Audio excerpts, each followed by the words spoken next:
In their final home game ahead of the Rodeo Road Trip, the Spurs finally brought the proper level of respect against a depleted opponent, at least for 43 minutes. They nearly led wire-to-wire against a Pelicans club that was missing 5 of its top 6 scorers and going through some trade drama with Anthony Davis. They had the lead as high as 22 in the fourth quarter, but the third string decided to make it interesting in the final minutes, forcing Gregg Popovich to reinsert the mid-3 after the lead was cut to 3 with 38 seconds left. They managed to hold on for a 113-108 win, their 5th straight. LaMarcus Aldridge had a 25-point, 14-rebound double-double, with 5 other Spurs reaching double figures. 6 Pelicans also scored in double figures, led by 25 from Frank Jackson. Random observations: it took less than 3 minutes for at least one bat to return to the it. However, this time Bat Coyote was ready for action and caught it with his net on a diving save.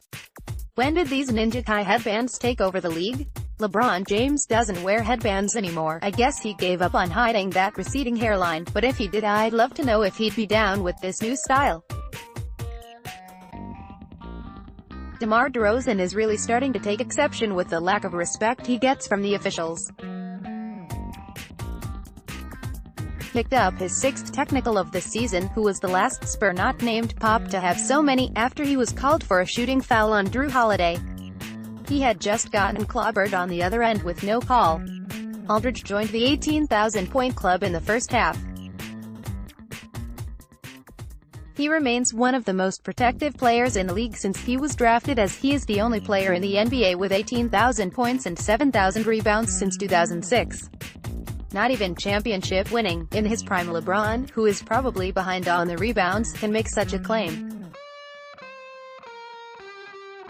Think about that. Speaking of which, Alvin Gentry might regret giving Aldridge one of his All-Star reserve votes because he continued to play like one and dominate the paint against his depleted team. In a growing trend, Pau Gasol was the first center off the bench, and this time Jakob Poeltl didn't come in until garbage time. In the previous few games he was the backup center for all of the second half.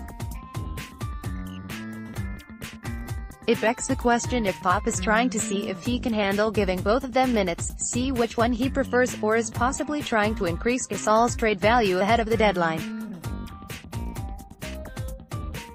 He finished the game with 6 points, 4 rebounds, and 4 assists and moved up to 37th all-time on the NBA scoring chart.